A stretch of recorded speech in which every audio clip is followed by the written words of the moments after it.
as someone na victim ng grooming, I can really say na kapagka at that moment, halimbawa, ginawa ko 18 years old, at that moment, akala mo mahal na mahal mo yung lalaki. Promise. Talagang magpapakamatay ka para sa lalaki. Pero kapag tumanda ka na, nasa 20 ka, doon mo lang marirealize kung gaano ka ginaslight, minanipulate, grabe, as in. Kaya, I got you guys. I know.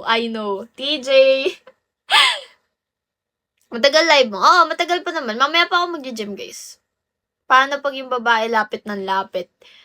Hindi! Kahit yung babae lapit ng lapit sa inyo, kung meron kayong tamang pag-iisip, hindi nyo i-entertain yung babae. Ngayon, kung malandi talaga kayo, wala tayong magagawa dun. Oo. Leche kayo eh. Oo, te.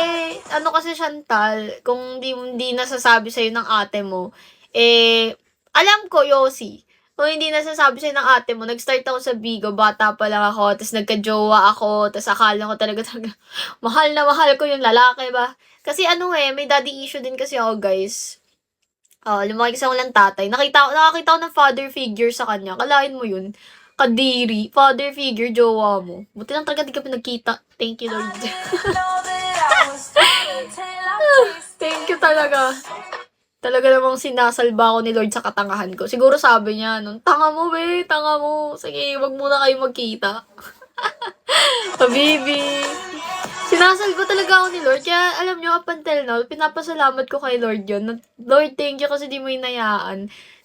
Ganon. Hindi kasi, Yossi, mali naman yung relasyon namin no. Nasa 36 ba siya nun? That time? 36 or 37 siya. Girl, 17 years old ako, nag-start kami mag-usap. 18 ako, naging kami. Sabihin mong tamang relasyon yun. 17 years old, be. 17! Te, ano bang alam ko sa mundo nun?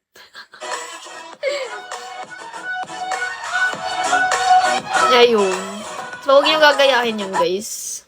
Yan lang, engot ka nga. Di ba, te? Alam ko, di mo na kailangan i-spell out sa akin yan.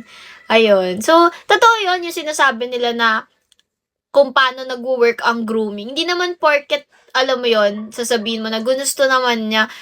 Te, hindi talaga, like, at that time, sobrang grabe yung pagiging patay na patay ko dun sa lalaki. As in, talaga namang, te, gusto kong mag-book papunta sa kung nasan man siya. Bakit mo sinagot? Kasi nga, gusto ko siya. Yun, ganun nga nag-work ang grooming, guys. Hindi nyo pwedeng sabihin na hindi naman kasalanan nung lalaki kasi pumayag naman yung babae. Kasi nga bata ako. So ano bang malay ko? Akala ko yun yung love. So lahat ng pinakita niya sa akin, lahat ng panggagaslight niya, pang-manipulate niya, grabe, nasira yung mental health ko dun.